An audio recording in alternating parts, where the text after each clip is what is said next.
Going up first, Alison Rose is on deck, but give it up for Joseph Rogers as Alison Rose.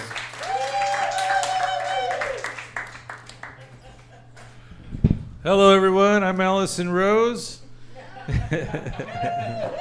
I'm a slut. Whoops, got a little ahead of myself. A little bit about me. I own Remedy Speakeasy, and I'm 43 years old. Oh, thank you. And the only compliment you get at 43 is, you look good for your age. Yeah, and I'm like, come on, man, that is not a compliment. Just drop the qualifier, okay? That'd be like me saying, for someone with a big shaft, you have a small dick. That doesn't make any sense, right? My dad is my best friend, and it gets weird sometimes because I make him an eggplant parm. That's his favorite meal that I make for him, right? And when he wants me to make it for him for dinner, he just sends me a bunch of eggplant emojis in text.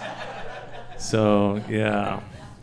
I don't know if I should tell my dad what that means, but I think that might get a little awkward. So, I tend to date narcissists, and it's just because they're very good liars, and I'm a gullible little slut whore.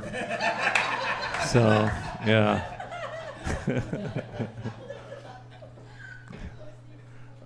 My ex and I broke up recently.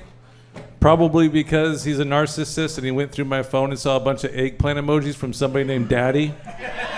So I can understand that.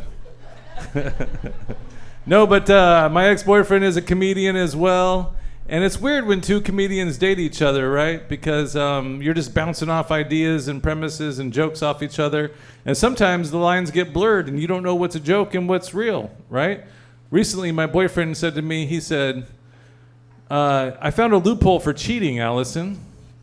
If I sleep with a gay guy, you can't be mad because if you are, you're a homophobe.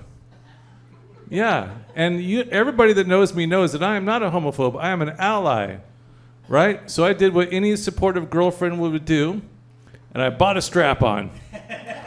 Yeah, the biggest one I can find. Yeah, and we explored our options. I strapped that bad boy on, and I said, hey, you ready, boyfriend? And he said, ooh, what are you doing? Get that away from me. And I said, I'm just trying to be a supportive girlfriend. We're going to explore this together. Your sexuality, we're going to find out. And he said, ooh, no, I was just joking. And I said, I'm just joking too, and this is the punchline. Bend over, bitch. So I totally butchered that joke, but I think it worked. I forgot to give you the wireless mic, Alison.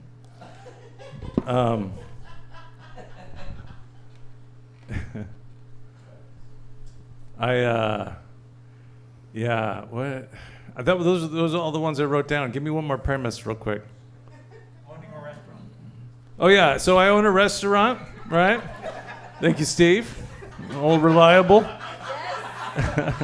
I own a restaurant. It's Remedy Speakeasy. It's down the street. I'm a boss bitch. Yeah. Yeah, fuck yeah. And it's weird, though, being a restaurant owner in Bremerton because I only hire people that want to fuck me. So, yeah. And if they're not fucking me, you better be fucking your coworkers. You better be ready to. And I had a dream recently. It was really weird. I had a dream. No. I was watching a porno, like you do. Yeah, on a Monday night. You know, your average 2 versus 1 porno. You know, 2 dudes, 1 girl. And there was a plot twist during the porn. There was a third guy that entered the scene, and he looked just like one of my employees. Yeah, so I did what was the right thing to do, morals and ethics running through my brain, and I just finished the porn. And I finished myself. And I felt a little guilty about it, so the next day at work, I smacked him on the ass and gave him a raise. Yeah. I'm just kidding. I didn't give him a raise. Yeah. All right, everybody. My name's Alison Rose. Thank you very much. I'm a gullible slut. I haven't seen a guy that hairy call himself a little slut whore since Well, last June. So happy Pride, everybody. On deck, we have Sandy Guerrero. But right now, give it up for Alison Rose as Joe Rogers.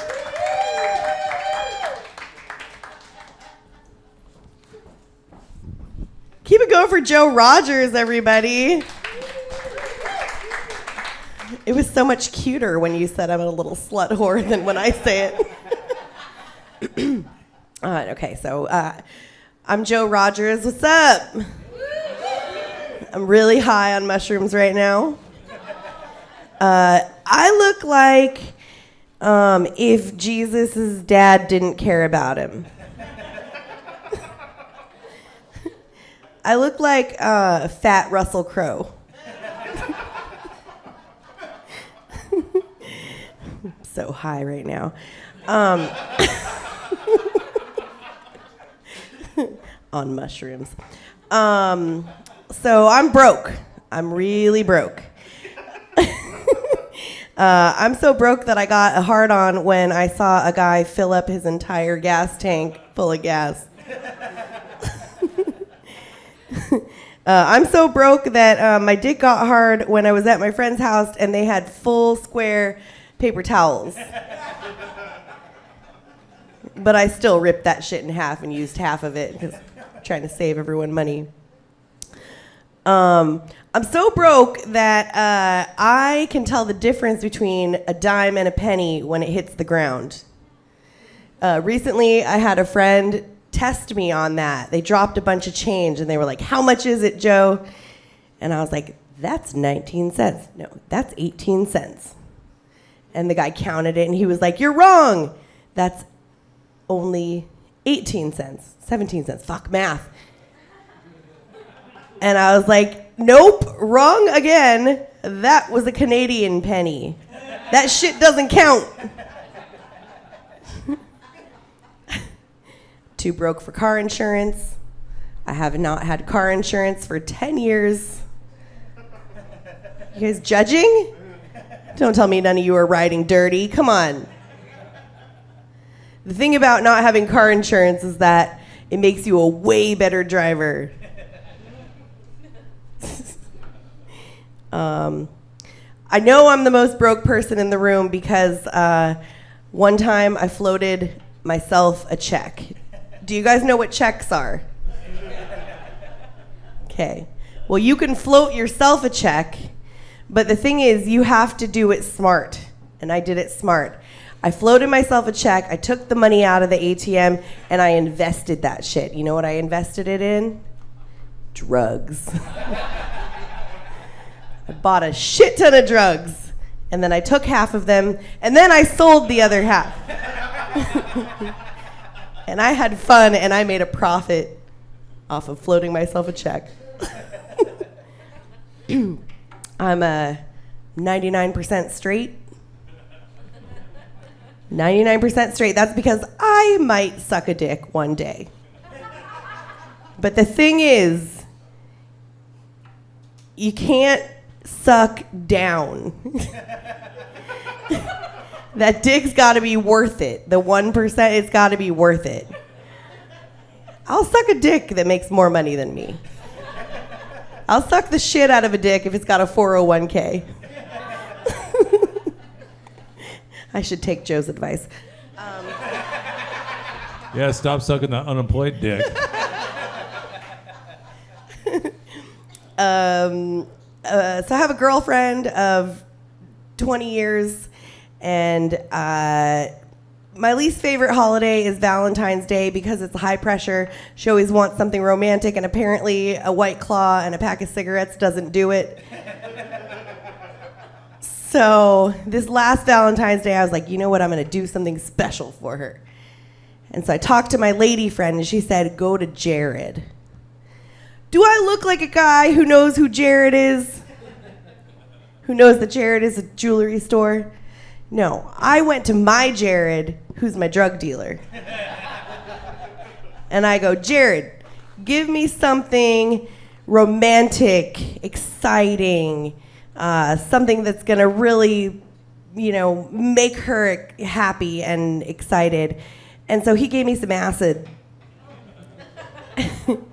And for Valentine's Day morning, I dropped some into her coffee. And then I made a really nice omelet. And I did olives for eyes, a tomato for a nose, and bacon for a mouth. And as she was eating the omelet, she was like, "This is really good, Joe, but why is my omelet speaking to me?"